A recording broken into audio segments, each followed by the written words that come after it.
tombé amoureux de la Montréal en 1978 où un copain, Orléans, avait une Montréal rouge.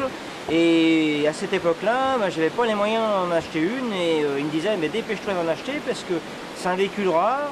Elle est sortie à 3925 exemplaires et donc eh bien, j'ai attendu pas mal d'années, 20 ans pour en trouver une et puis deux, puisque je voulais une rouge, je ne trouvais pas et j'ai trouvé cette orange qui est pas mal du tout, j'ai trouvé à Paris. Et donc j'ai tombé amoureux de ce V8 injection de Burton dessiné par Marcello Gandini pour l'exposition universelle de Montréal en 1967. Et donc elle devait sortir avec un 4 cylindres, mais vu le poids de la voiture, elle est sortie avec le moteur V8 injection qui était sur la 33 Stradale, qui gagnait beaucoup de compétitions dans les années 60. C'est un véhicule qui est bien sûr italien, mais qui est très prisé aujourd'hui, malgré qu'il a été boudé pendant de très longues années par les alfistes qui ne voulaient pas de cette voiture, qui n'était pas pour eux une voiture de collection.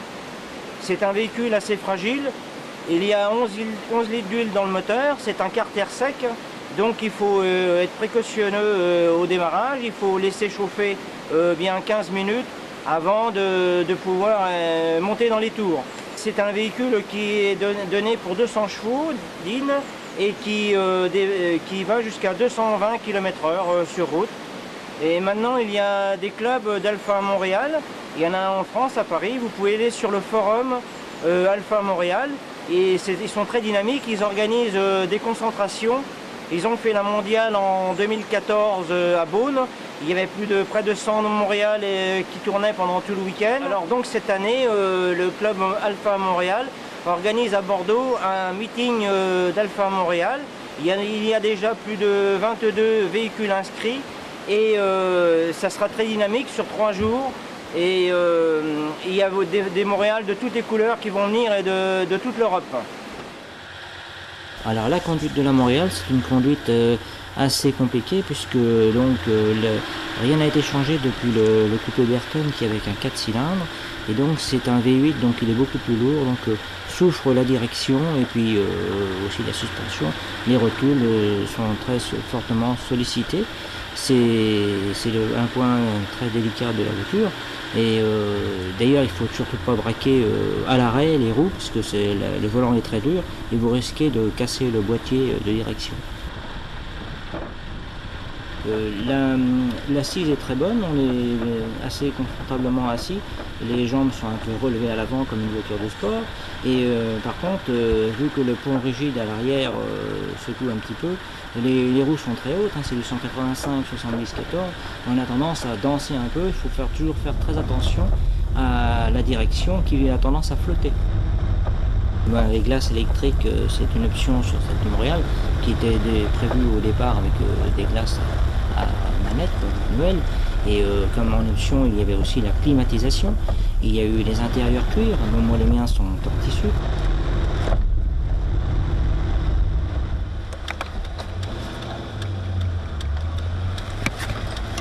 Il y a des gens qui enlèvent le bloc injection pour mettre des carburateurs justement.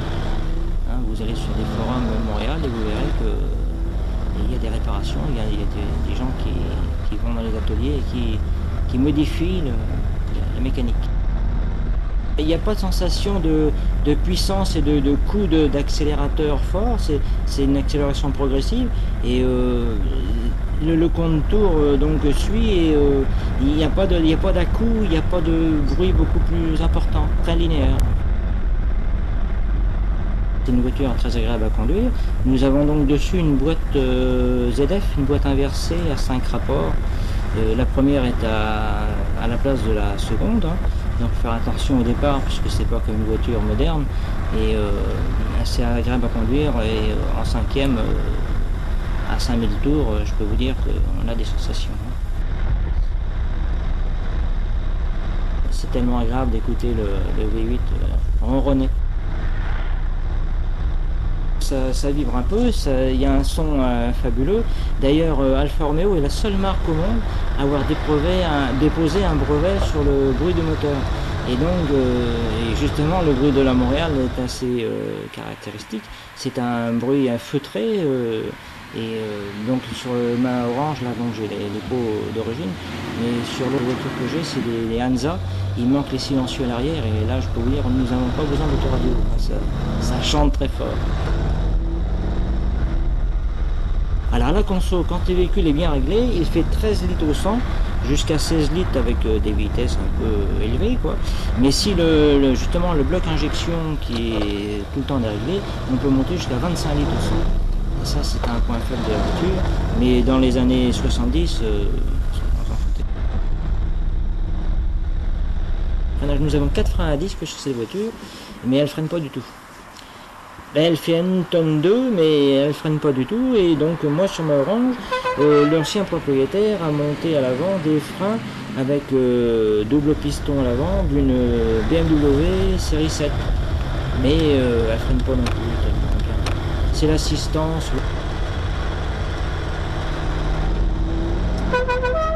Mais c'est une voiture qui n'est pas réputée pour un gros freinage. Pas du tout par rapport à la SM qui a surassisté. Qu'est-ce que moi, c'est pas assez assisté. Les deux voitures, c'est pareil.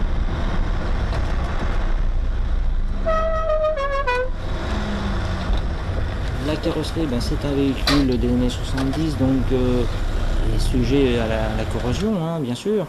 Les gros problèmes de corrosion sur cette voiture si vous la laissez dehors sous la pluie en permanence. Moi j'ai eu la chance d'acheter ma voiture qui est restée en Italie jusqu'en 2002, et après elle était à Paris, donc elle était abritée. La première de la voiture, c'est le freinage, oui. Le freinage, et puis je vous dis, le pont rigide à l'arrière, on a tendance à danser un petit peu.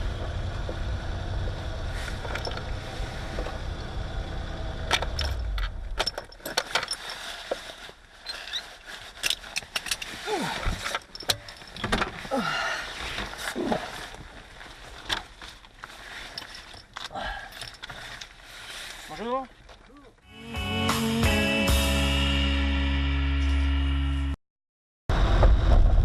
Et que tu en as la possibilité, tu laisses un peu partir devant et tu peux faire quelques petites montées en régime sans excès, mais surtout à bas régime qu'on entende bien le V8 sonner. Ça marche.